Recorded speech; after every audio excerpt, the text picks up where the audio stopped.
Consider this clue. Keanu Reeves had a Nokia phone, but it took a landline to slip in and out of this, the title of a 1999 sci-fi flick.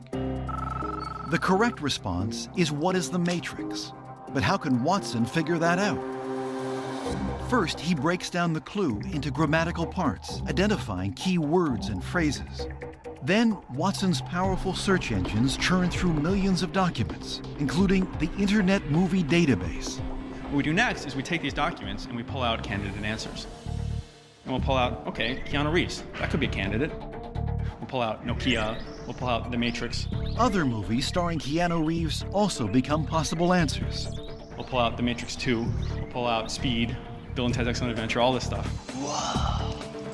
And Watson pulls out other famous sci-fi flicks, like Blade Runner. And it generates hundreds of possible answers. With hundreds of choices, how can Watson pick the one answer that's correct? Next thing that Watson is going to do is going to take those answers and say, well, let's assume all of them might be right. So these are its competing hypotheses. Watson starts considering evidence for and against each candidate, using rules like a movie is sometimes called a flick. And we'll look at things like, well, it's looking for a flick. Is this candidate answer a flick? Is The Matrix a flick? Yes. Is Speed a flick? Yes. Is Keanu Reeves a flick? No. Right, so we're starting to learn something. Within a matter of milliseconds, Watson analyzes every possible answer in hundreds of different ways and scores each piece of evidence behind every answer in the list. That's a lot of scores.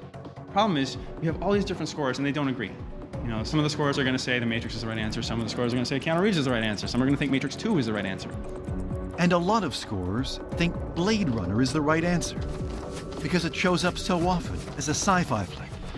So you need someone at the end to listen to all these different votes and decide what's going to be the best answer. This is where Watson's machine learning kicks in.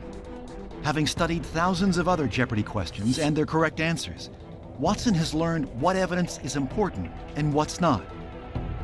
What machine learning will start to do is learn how to weigh them differently and say, well, hey, questions like this, calling on a phone, not calling on a phone, not so important. This other stuff, do I have a sci-fi movie? Is the person named a character in that movie? Very, very important for questions like this. In this case, he successfully weighs the evidence and identifies sci-fi flicks from 1999 starring Keanu Reeves. So he picks the one answer matching all those elements, The Matrix.